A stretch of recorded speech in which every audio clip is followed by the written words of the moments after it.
Welcome to another edition of the DLF Dynasty podcast. I'm Dan Myler. With me, Ryan McDowell and Matt Price. Fellas, we are just days away. By the time some of these our listeners are actually listening, we might be hours away, Ryan, from kickoff of the NFL season.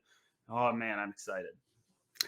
I am ready for it as well. I've talked the past few episodes about my kind of frustration with the preseason this year, and it just didn't quite feel the same. So that just makes me even more ready for this coming week and the big Thursday night game, and of course the first Sunday with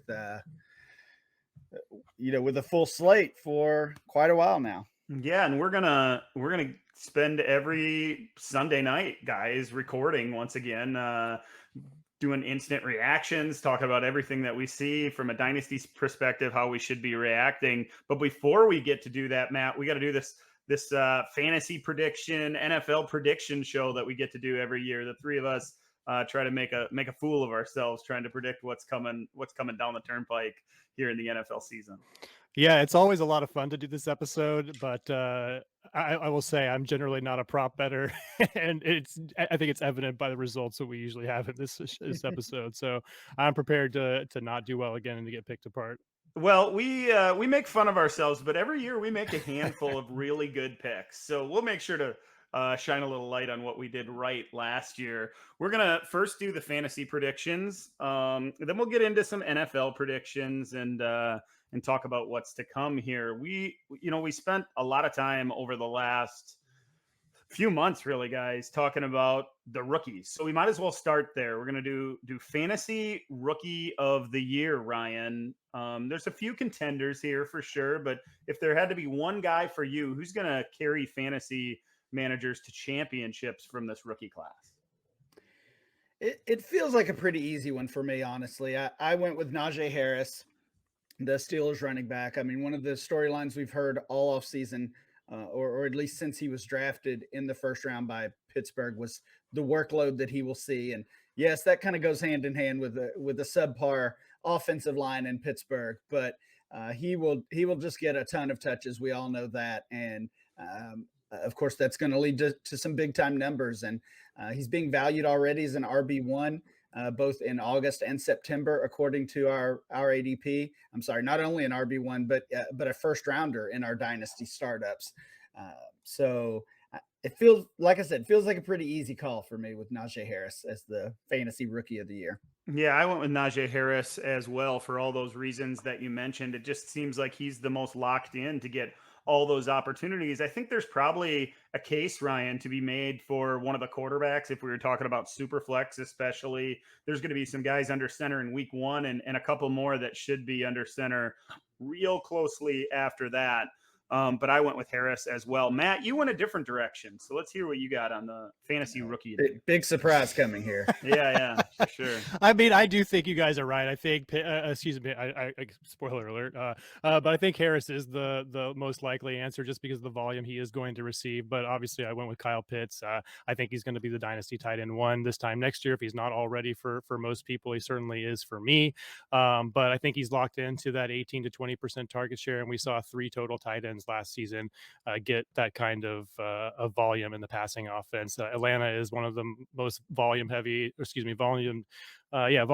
passing offenses every single year. Matt Ryan has like 3 straight years of 600 pass attempts. So I don't think it's a stretch to say that Pitts, maybe it is a bit of a hot take to say he's going to break the all-time record set by Mike Ditka all those years ago, but I think he's going to come pretty darn close to that.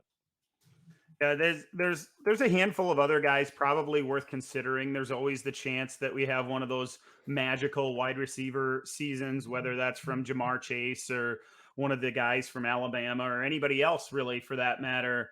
I think Ryan, you and I went with the safe bet for sure. Matt, maybe you took a harder stance, but if there's 2, I think we nailed them. Those are the 2 that are probably most likely, at least if you're not going to include the quarterbacks. I put this agenda together every year, fellas, and usually we go through like sleepers and MVPs at each position. I decided to call it this year just our plant your flag at each position. We'll go with a guy that we like, that we think is is undervalued, a guy we are going to invest in, we think are going to take a jump, we're excited to watch play. Really, any of those reasons at every single position. And I'm going to start it off at the quarterback position. It's not kind of like your choice there with rookie of the year, Matt. It's not going to be a surprise to many of our listeners when I plant my flag with Trey Lance, the rookie quarterback out there for San Francisco. And I know he's got the finger issue and all the question marks whether he's going to start right away or mix in right away or simply just sit the bench early in the season. I just love that offense, that Shanahan offense, the position he puts his quarterbacks in for success, and Trey Lance in general. I love his talent, the arm strength, the athleticism. He mixes everything that we like to have in a fantasy quarterback: the running, the potential for scoring big points on the ground, the cannon arm, and then having the weapons and the offensive coordinator that we like.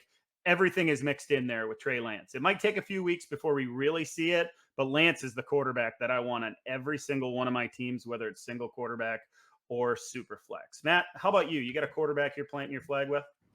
Yeah, I'm looking at mine more from a value perspective. We've got Tua Tagovailoa going in the high teens currently in Dynasty ADP.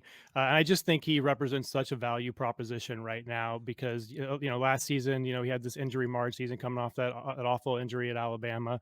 But if you look at his numbers, I mean, he was coming off of like about 18.9, almost 19 points per game, which is going to be, low end one quarterback numbers over the course of the season. And if you look at that compared to his current ADP, it just doesn't really match up. And the team is better this year. They have better weapons around him. He's a year healthier. All indications from camp is that he's playing much better than he did last season. So I just think we've forgotten how good this guy was at Alabama, and this is kind of his season to kind of capitalize on that. And I think he's going to jump, eight to 10 spots in ADP this time next year. I like both of those calls a lot, and agree with both of you. I went with a rookie quarterback like Dan did, but I went with one of the cheaper ones. I went with Zach Wilson of the Jets.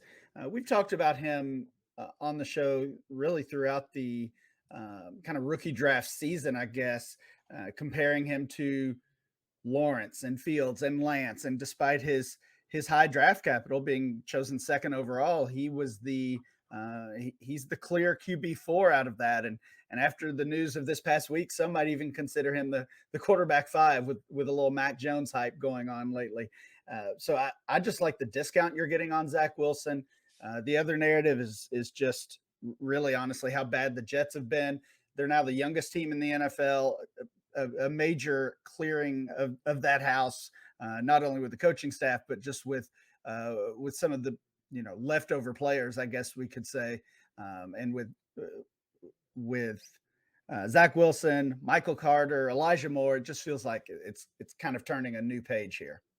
I like that selection, Ryan, and he had such a strong preseason. He looked good every time we saw him on the field. Not only the obvious things we look for, completions and big plays and putting the ball down the field, but he moved around in the pocket really well. He kept his eyes downfield, and with that offensive line, the question marks surrounding that whole offense, really, that's what Zach Wilson will have to do. He's going to have to extend plays and make big plays to become a fantasy asset, and I think he's going to do it. I was really impressed with Wilson. Really, I think it's probably fair to say impressed with all the rookie quarterbacks throughout the preseason, at least those top 5 names. It looks like we have that crop of talent that we've been looking for at the position. And Wilson, a guy that's been overlooked a little bit, and maybe even a guy that many dynasty managers have really written off. Man, he certainly belongs in that group of 5 rookies. Let's plant our flag with some running backs. Ryan, why don't you kick us off here? Yeah, I went with another rookie here, Javonte Williams, and kind of like Wilson, he's been a little bit overlooked or pushed down a tier when being compared to Najee Harris or Travis Etienne, and I really think in both redraft leagues and in Dynasty, Williams has honestly kind of gotten a bump from this Etienne injury. He's kind of the next option down, whether you're in a late rookie draft. Maybe now he's the consensus 104, something in that range, or even if you're doing a redraft league or a late dynasty startup, he would kind of be the next guy down to get that big boost and now be valued, really well ahead of Travis Etienne. Thinking about his competition, just just not worried about Melvin Gordon at all. I'd kind of said all offseason I wouldn't be surprised if he didn't even make the Broncos final roster. Obviously, he did that, but still not what I view as a long-term threat. Yeah, not a long-term threat, but certainly going to be on the field for the Broncos from time to time. I actually had Williams penciled in here before I switched mine, Ryan, and I still like Williams. I think he's going to have to work his way up that pecking order, and maybe he's more of a second half of the season type of guy. They're going to split work. It's certainly not going to be Javonte Williams' backfield to start the season. I went with somebody who, although Denver has one of the easiest rushing schedules in the season, I've been doing a lot this week looking at those matchups throughout the year, and there's a lot of great people on Twitter and on the internet in general that work on that kind of thing, the strength of schedule and things like that. Denver, according to what I found on 4for4, they have the third easiest rushing schedule in the NFL, including 4 what they call great matchups, and many of them coming early in the season. So they're going to get their chance. I went with a guy that a lot of dynasty managers, I think, are overlooking right now. I went with DeAndre Swift. Comes in at running back 11 right now in DLF's Dynasty ADP. And that's higher than his ADP for redraft, usually in the mid RB2 range, RB17 on 4for4.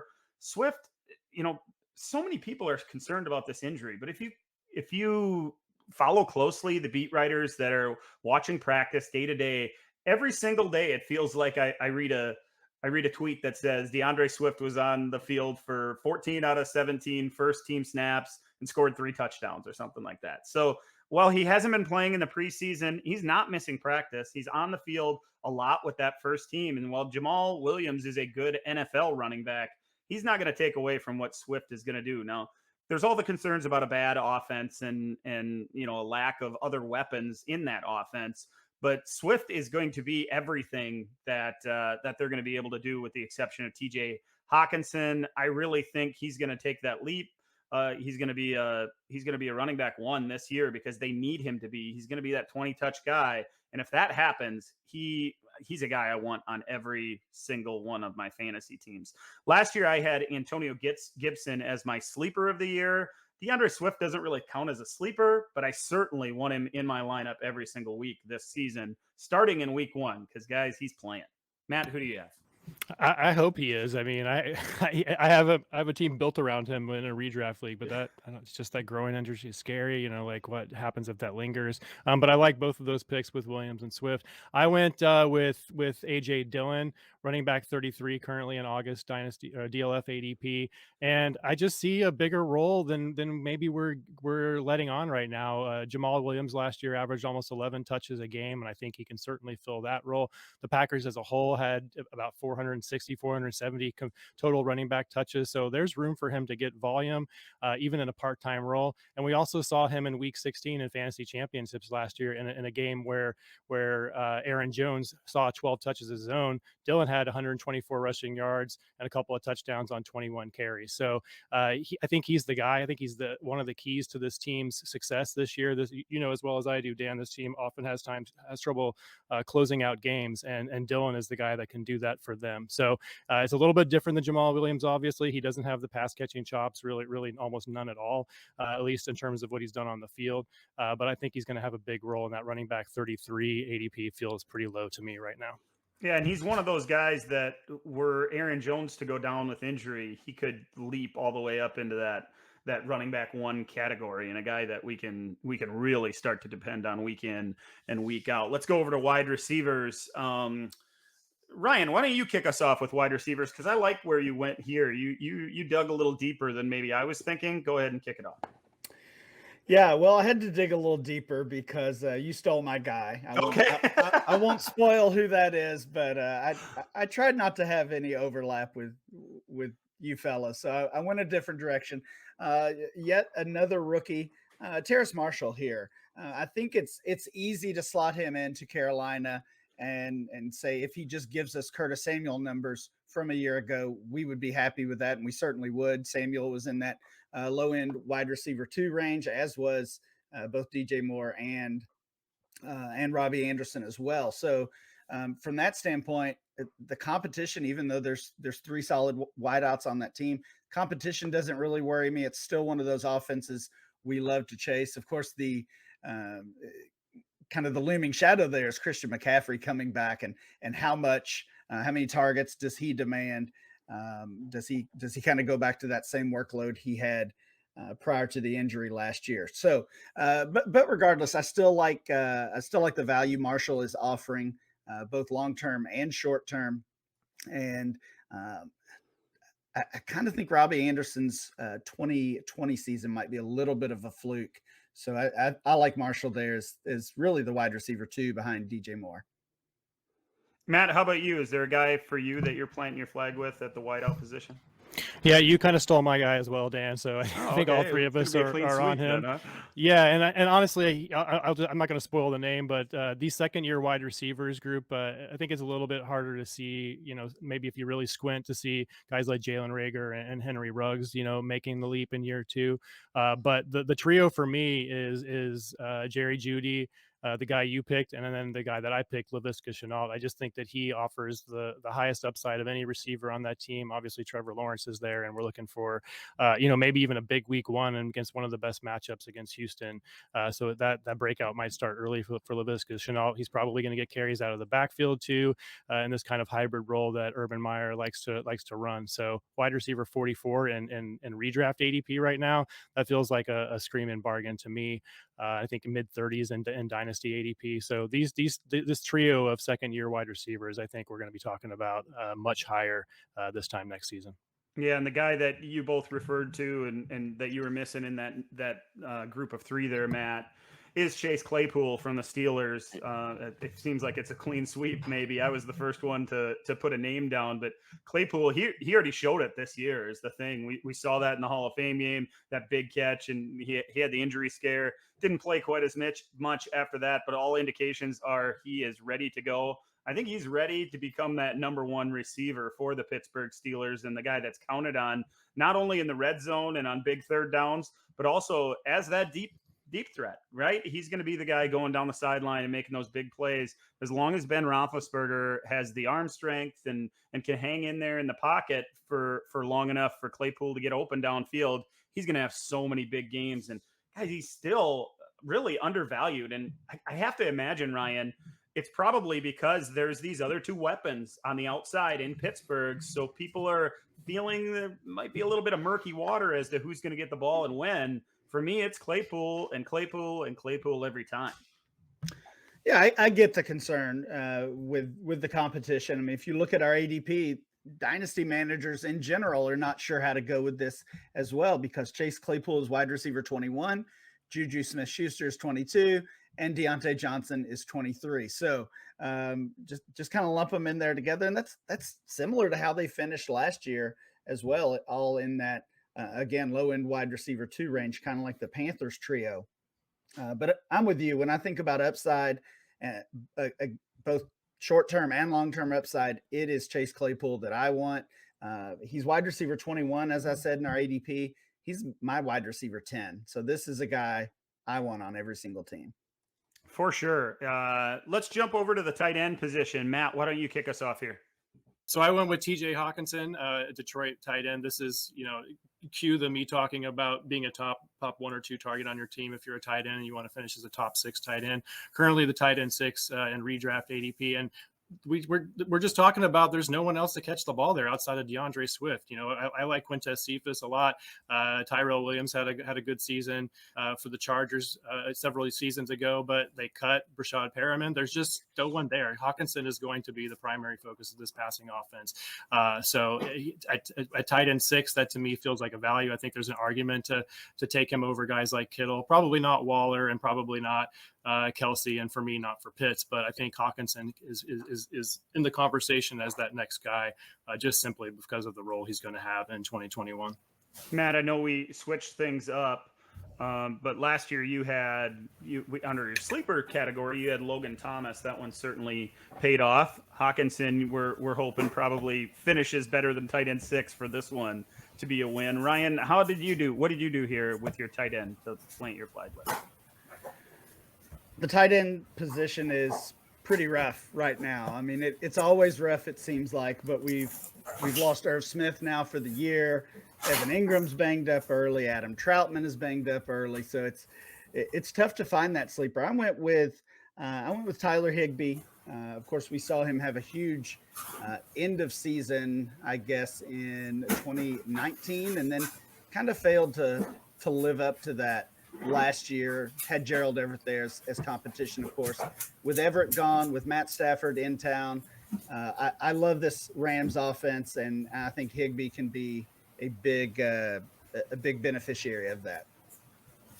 I actually thought about making Higbee my selection here as well. I actually flipped over to Mark Andrews, and I know he's relatively high. He's either ranked number 4 or 5, depending on whose rankings you look at, what ADP you look at as well. I just think that considering all the lack of weapons, I guess, in Baltimore, and that even changed even more recently with the J.K. Dobbins injury, there's only a couple guys we can count on, and it's Lamar Jackson and it's Mark Andrews. At least that feels that way to me. He's going to be a big red zone threat once again. He should be used all over the field. I really feel like he's going to revert back to a couple of years ago when Mark Andrews was part of the conversation as one of those top few tight ends, and it's probably going to be touchdown dependent. He's probably going to have to hit double digits in that department. But honestly, guys, I think he will. I think he has a chance to finish as a top 3 tight end, and maybe even higher than that, considering the lack of weapons there in Baltimore. So I'll plant my flag with Mark Andrews, which is a new thing for me. I've always kind of stayed away from that 4 and 5 ranked tight end, just thinking they were all ranked a little bit too high. I think this is the year. How about we switch things up just a little bit, guys? Let's go with fantasy bust of the year. This is a fun one. I looked high, I looked low, and finally I took the easy way out, probably. I took Mike Davis, guys, and I know it's the easy way out. He's the running back 21 in redraft ADP, comes in right around there in Dynasty ADP as well. I went with Davis because there are way too many people, I think, depending on him to be an RB2 for him this season. I know there's nobody else there. They had to sign Wayne Gallman, I think it was, this week to try to fill in their RB2 spot. They're not going to be running the football there in Atlanta. Any offense they have comes through Calvin Ridley and Pitts. Also the other receivers there in Atlanta. It's not going to be Mike Davis. Sure, he'll have some weeks. He really struggled down the stretch last year. I can't believe an NFL team went into an offseason and identified Mike Davis as the savior at running back for their position and kept it that way for the entire year. Didn't draft anybody, didn't bring anybody else in free agency. That seems like a massive mistake by the Atlanta front office. He's going to be a disappointment if you're thinking you're getting RB2 numbers out of him. Ryan, you aimed a little higher with your bust of the year. Where do you go? I went a little bit higher. I will say on Davis, I kind of disagree with you a little bit from the Falcons standpoint. I mean, this team is not ready to compete, even with the moves that they've made this offseason, or maybe you could say because of the moves they've made this offseason, moving on from Julio Jones, spending that early pick on a tight end, even one as great as Kyle Pitts. But they're not contending this year. They're not contending anytime soon. We say on this show all the time, if you're rebuilding a dynasty team, running back should be that last priority. So, I mean, they didn't give Mike Davis huge money and certainly didn't give Wayne Gallman big money. I kind of like the Band-Aid approach to the position. And again, if Mike Davis stays healthy all year, he will be an RB2. It might be ugly along the way. And you know, you're going to have those down weeks, like you said, but big picture, I'm okay with it, especially from the Falcons standpoint. My guy, yeah, I aimed quite a bit higher. I went with Saquon Barkley here. I'm just really getting worried about this Giants team, honestly.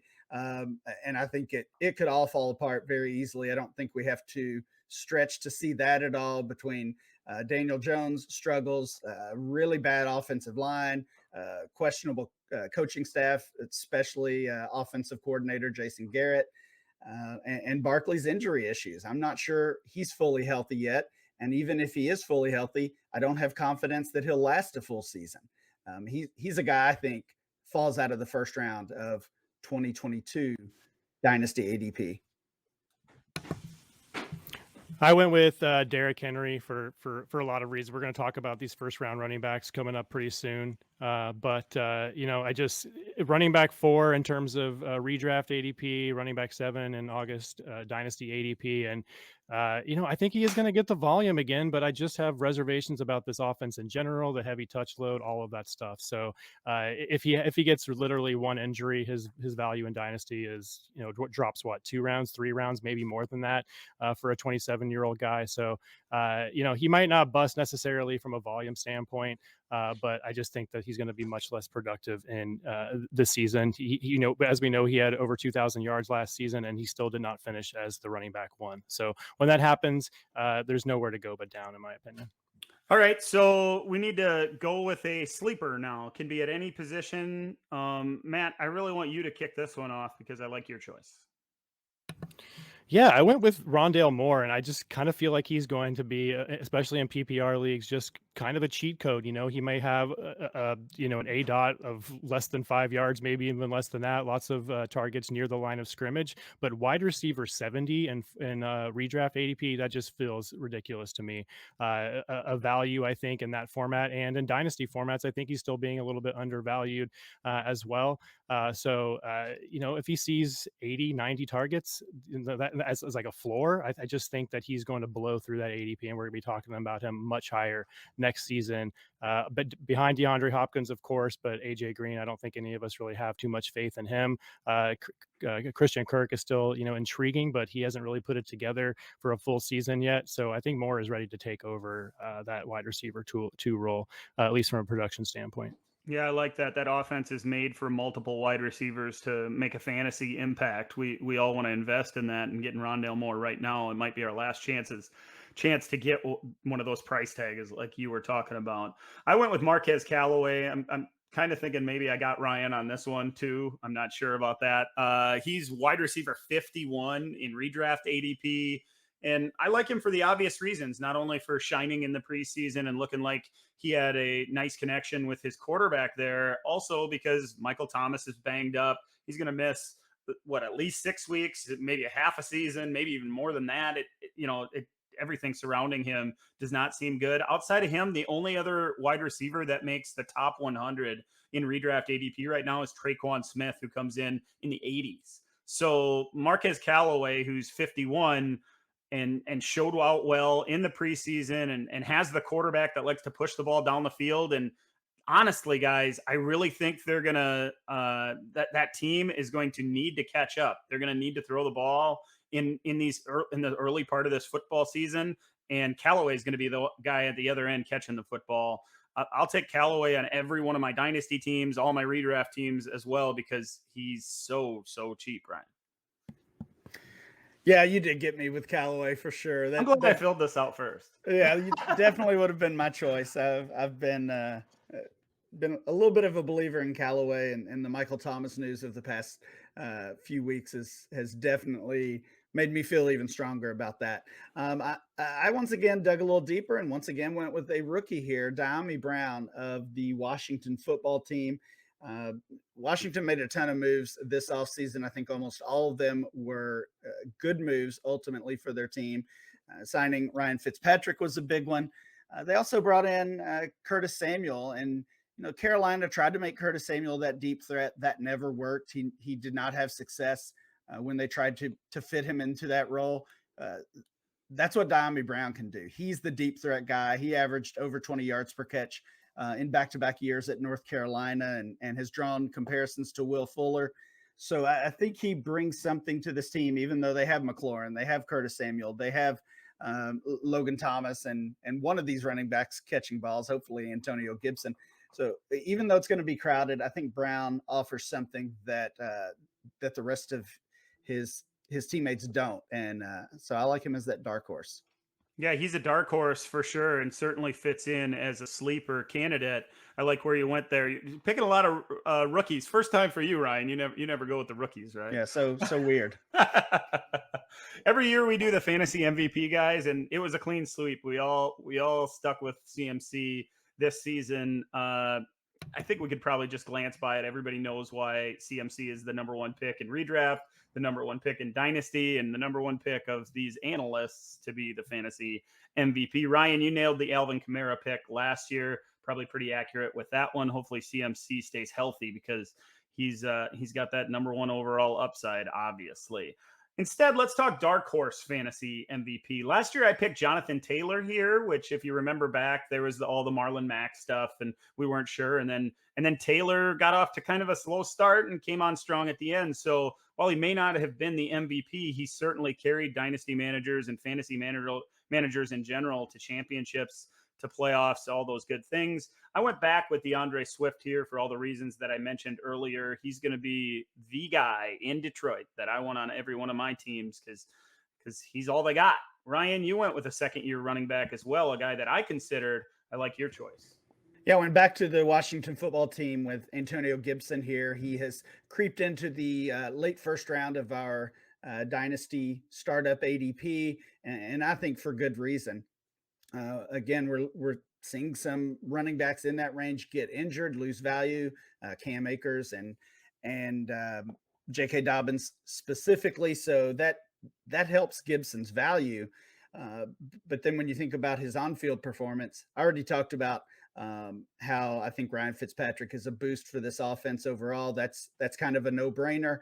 I expect Gibson to see a pretty significant uptick in work as a receiver as they kind of go away from J.D. McKissick, who was fine, but nothing special ultimately.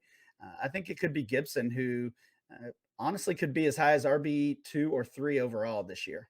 Like that pick, Ryan, and my guy is kind of like the in terms of concerns is kind of the reverse of Antonio Gibson. With Gibson, we're hoping that he gets that receiving role that we thought he was going to be locked into in year one.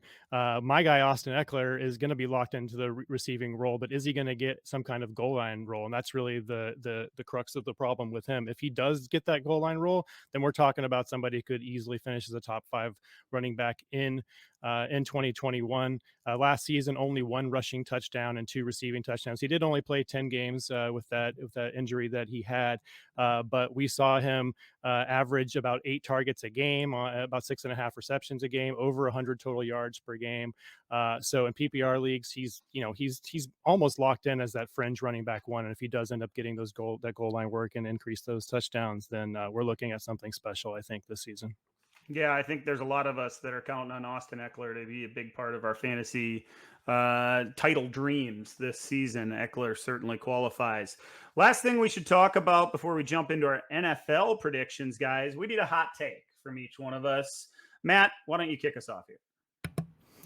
Yeah, I didn't pick him for any of the superlative awards that we handed out earlier in the show, but Trey Lance and or Justin Fields will finish as a top 5 fantasy running back in 2021. Both of them are amazing with their legs. They're going to be giving us all kinds of production on the ground. Trey Lance, I think, is a legitimate threat once he finally starts a full season. May not be this year, but once he does, I think he's going to be a threat every year to hit that 1,000-yard mark as a quarterback. Once he takes over that role this year, I don't think he needs a full season as a starter to hit those numbers in terms of where he's going to land amongst quarterbacks. And then Justin Fields, the same thing. I think a little bit more polished as a passer. We know the deep accuracy that he has and the running that he exhibited in the preseason is going to help one of those two guys, I think, going to get inside that top 5 in this in 2021. Yeah, if you wouldn't have put the word "or" in there, then it would have been super hot. If you say Trey Lance and Both of Justin them, Fields I finish top 5, then that's a hot take, buddy. Ryan, how about you?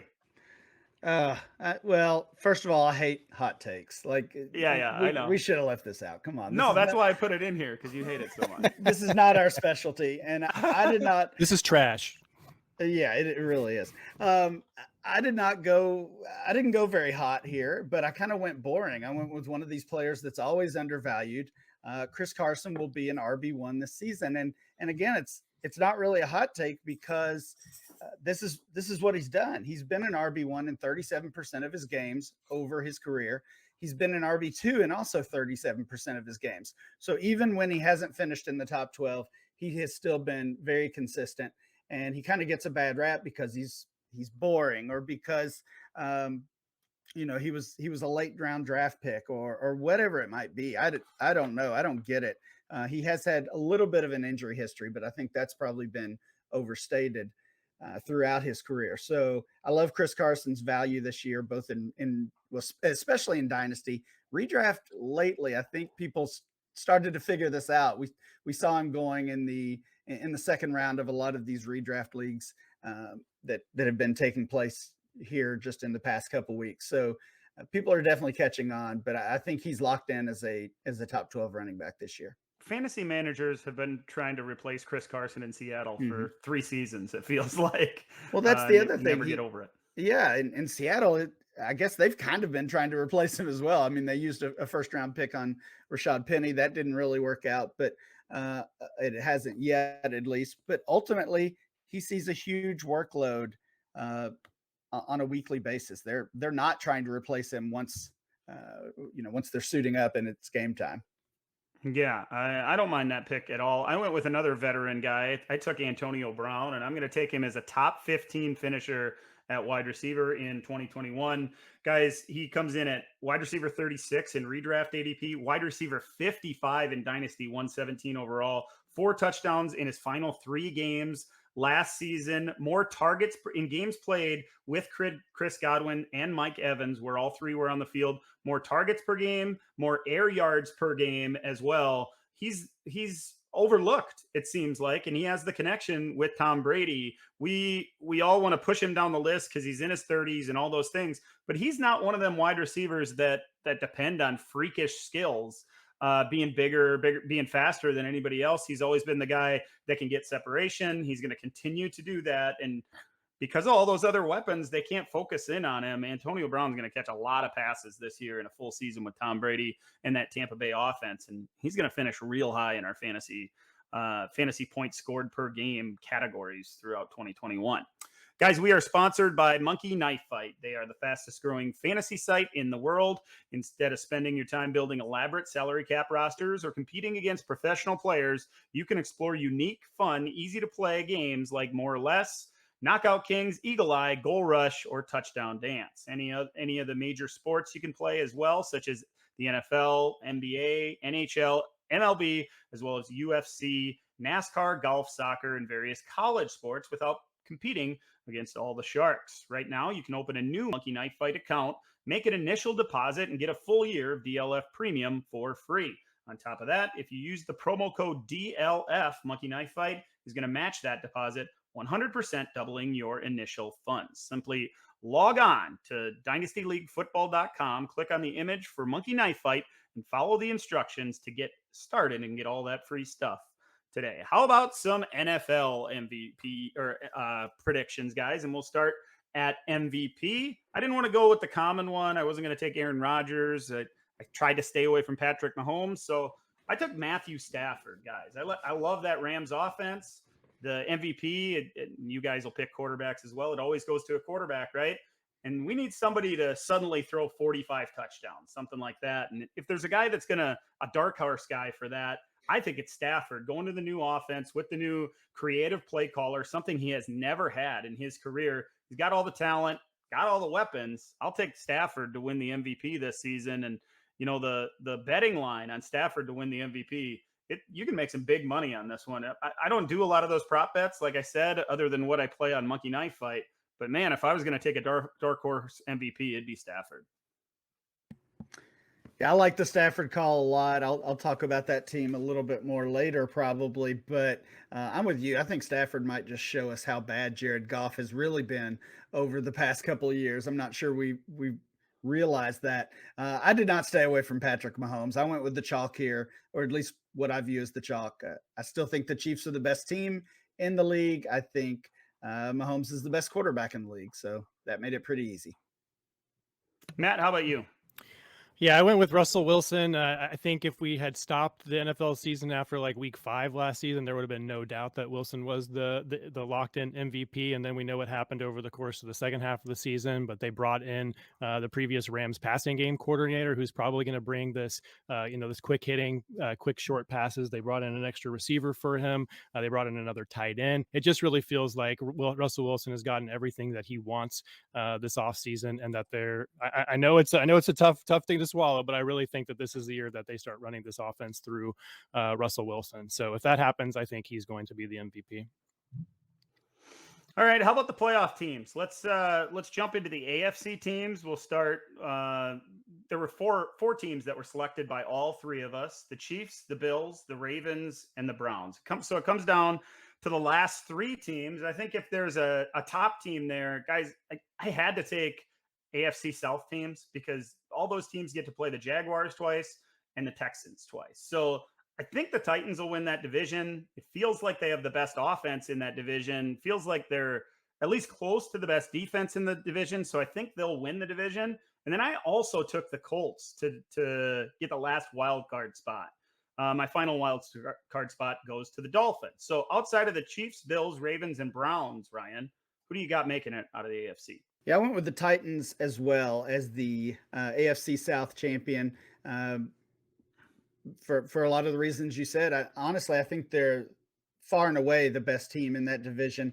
I think the Colts are a team that is just going to fall apart. We've kind of seen glimpses of that already with injury scares and COVID issues, and their wide receiver core is terrible. I do not like the Colts this year. You do make a good point on the schedule that division schedule is pretty friendly to them overall, but I don't think it's enough to put them into the playoffs. So along with the Titans, I also have the Patriots and the Chargers as my final two. Just really excited to see the Chargers offense this year. And we'll see if the defense can catch up a little bit. And really with that team, it's always all about health. They always seem to get hit hard with injuries. If they can avoid that, I think they're in the playoffs. Matt, how about you? I think the only team that I have different when we combine all of yours and Ryan's is the Colts. I know Ryan just dumped on them pretty hard, but I think they have one of the best offensive lines in the league.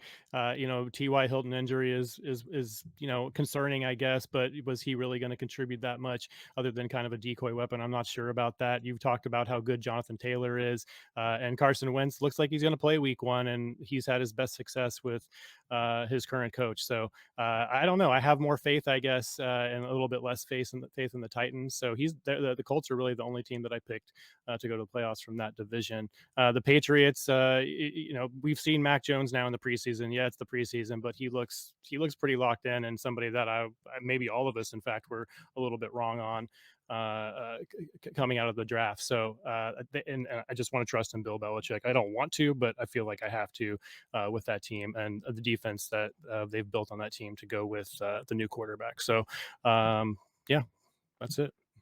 In the NFC, guys, we had a clean sweep of 6 teams where all three of us took the Buccaneers, Packers, Rams, Cowboys, 49ers, and the Washington football team. The differences come in with the 7th team, and I went with the Minnesota Vikings. I like their defense. They have all the offensive weapons. There are questions on the offensive line, but once again, it's another team that plays in a division where they have to play the Bears twice and the Lions twice. So the Vikings play a easier schedule than many of the other fringe playoff teams.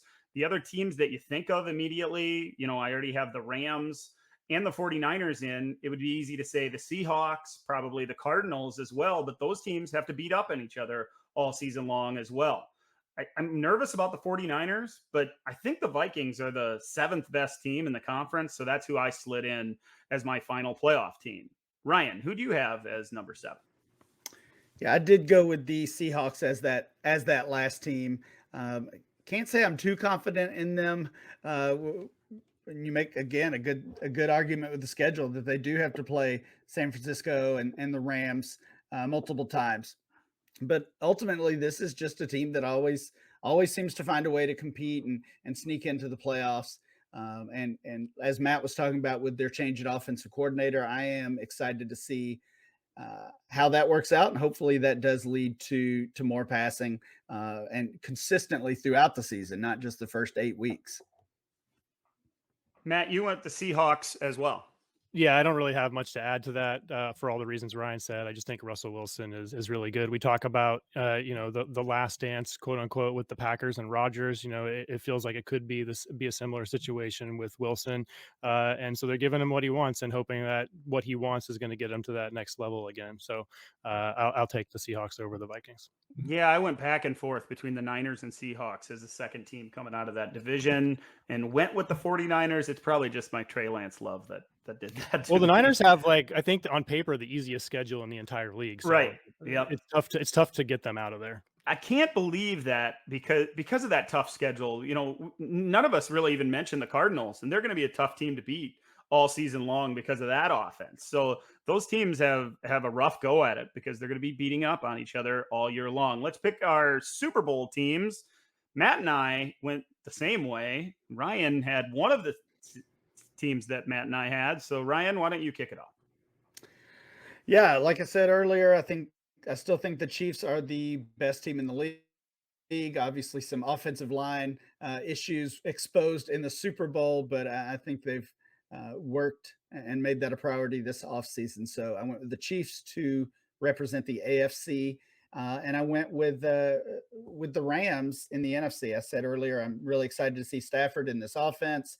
I think Jared Goff has been holding back that team and holding back Sean McVay. So I'm ready to see Woods and Kupp. I hate that we lost Cam Akers. It could have been a really, really unbelievable run and group of fantasy producers there. But nonetheless, I'm still all in on this Rams team this year. Yeah, I like that pick for sure. If I wouldn't have gone with the Packers out of NFC, I would have gone with the Rams for all those reasons that you mentioned. Matt, you said last dance, all those things.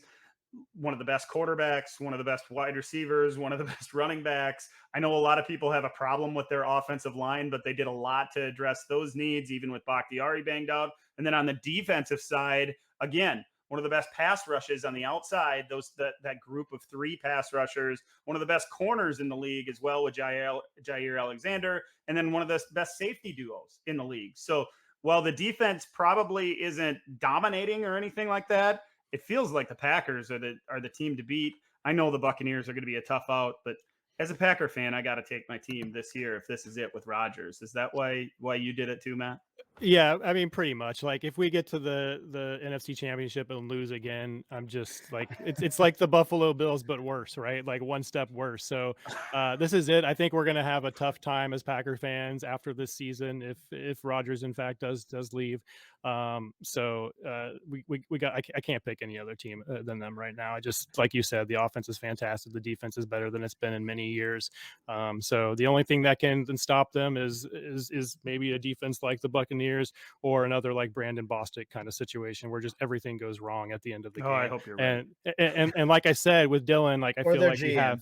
we have a closer, or the GM, yeah. But I just feel like we have the closer this season, which we haven't really had in the past. So hopefully it happens.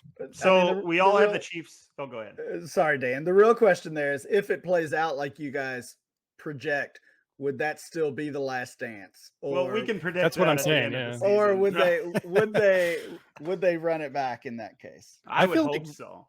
I hope so, but I also feel like Rodgers is just going to be like, look, I did this despite everything. Make the choice. Otherwise, I'm just going to go do it again with a different team.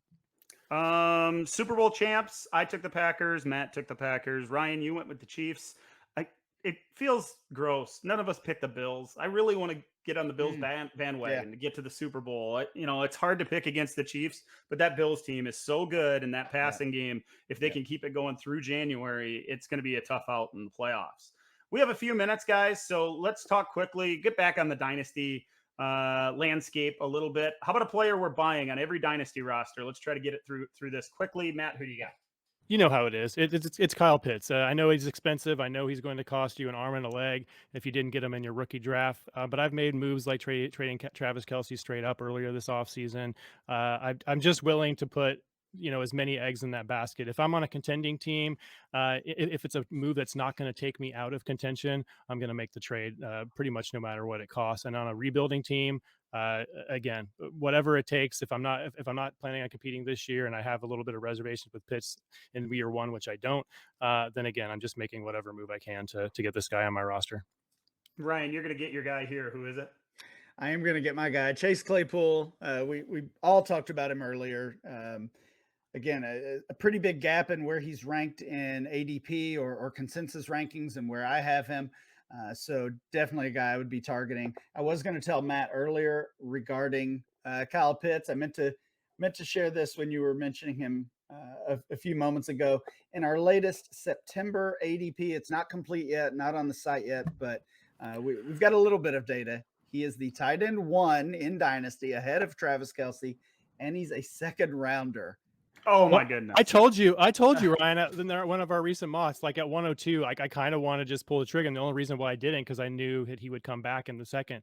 Because after McCaffrey, it just feels like such a cliff. Like all of those older running backs are just, I don't want to take any of them. And I don't need to take one of those older receivers there because I'm going to get a younger and maybe close to the same upside in round 2. So after CMC, like I really feel like he's in conversation. And I know that sounds crazy because he's a tight end, but that's where I'm at. It's getting more mainstream, Matt. You're not the only one pounding the table for Pitts that high in drafts. I went with CeeDee Lamb. I think he's going to be the wide receiver 1 in ADP this time next year. He's going to blow up starting in week 1. He's got Dak now. They're going to have a running game. They're going to run play action off of that. And CeeDee Lamb is just a technician out there. He's going to be wide open all the time. Nobody will be able to stop him. Even with those other options there in Dallas, it's the CeeDee Lamb show. How about a player we're going to sell all over? I'm going to take Kelce here. Matt, you mentioned his name just a minute ago, but we're all still considering him the lock to finish the season at tight end 1, and he's done it for so long. And yeah, there's the switch to Pitts, but we can still get that value, and it's rare to get that kind of elite value for a guy who's 31, about to play his age 32 season. I think you got to take the shot. Last chance to get rid of Kelce. Even on a contender, I'm looking for the youth. I'm trying to move on from Travis Kelce. Ryan, how about you? There were so many options here that I had to cheat a little bit. You just put them all? Pretty much. Sell everyone. But looking again at our latest ADP, it starts with 5 running backs: Christian McCaffrey, Jonathan Taylor, Dalvin Cook, Saquon Barkley, Alvin Kamara. I'm not sure any of those are top 5 picks this time next year, so I would be selling all of them at that value. I like that. It's hard to do if you consider yourself a contender to move on from a guy like Kamara or especially CMC. But all those names are guys we're excited to put in our lineup here this coming week. It's hard to sell them right now for sure. Yeah, and I wanted to take Ryan's answer, honestly, but I narrowed it down to 2 guys, Dalvin Cook and Derrick Henry. And I think the theme for all of these answers, honestly, is it's the get out a year early, right? Travis Kelce is never going to have more value than he has right now. The distance between him and the tight end 2 last season was just incredible. And I just think that he's going to fall back to the pack just a little bit this year. And he's not going to have that same, quite the same. I don't think his value is going to go in the tank or anything, but he's not going to have the tight end 1 value that he has right now ahead of everybody else. So get rid of Cook, get rid of Henry, get rid of Kelce, unless you are like a locked in number 1 seed. Like that's the only scenario where I feel like you can't have that answer. Well, the good thing about this discussion is this is the time you can make those moves and actually profit and get a deal you like. If you're trying to sell these types of players in January or February, it's possible, but you're not going to get a great deal. We said last week we kind of hit that window and we go into redraft mode or redraft mindset. So now's the time that teams that think are contenders are going to pay for Kelce or the running backs that are a little bit older. Yeah, and look, we saw what happened with Cam Akers and Travis Etienne and J.K. Dobbins. Like if those same things happened to Dalvin Cook and Derrick Henry and even to some extent Travis Kelce, like that's it. Like you're holding those. It's a sunk cost. You're not going to be anywhere near, maybe even not a first round pick for any of these guys. Yeah, good point for sure. Last thing we should touch on, guys. Who's going to be the 101 in Dynasty in 12 months, Matt? Look, I'm sticking with Christian McCaffrey. I know he's going to be a year older. He's going to be older than all of these other young running backs that are coming up. But if he puts up another 1,000-yard rushing, 1,000-yard receiving season with 85, 90 catches, like I just feel like it's going to happen again for him in terms of his value a year from now. Ryan, it's got to be a running back, right? We're building around running backs. There's nothing that shows us that's going to change anytime soon. So who's your RB you're taking at 101 in 12 months? Yeah, I still think it's a running back, and I get the reason you would stick with McCaffrey, because I don't think there's a clear guy knocking on that door. It certainly could have been Barkley. It could still be Jonathan Taylor. He's the 102 right now. I went with a little bit of a deeper play, still a late first rounder currently, Antonio Gibson, to be the 101 in startup drafts next year. Yeah, and he's one of those guys that has the potential. If he gets the role like CMC, which isn't that far fetched, he could easily take over that number one spot. I went with Jonathan Taylor. You mentioned that he's at number 2 right now. I've been saying it all off season. As long as he gets 2 or 3 targets a game, he belongs in that conversation right at the top with Christian McCaffrey and the others. I really wanted to go with DeAndre Swift. I am on the DeAndre Swift bandwagon for this year. I know it's a horrible team. I know all those things. DeAndre Swift is so good. I wanted him last year in rookie drafts. I'm so glad I have him on the few teams that I do right now. Guys, we're feels like minutes away from the NFL kicking off. We're going to be watching our guys. We're going to be putting up points on scoreboards. The next time we talk to all of you, we will be reacting to week 1 in the NFL regular season. So for Ryan and Matt, we're done with the off season. I'm Dan. This has been the DLF Dynasty Podcast. We'll catch you again next week.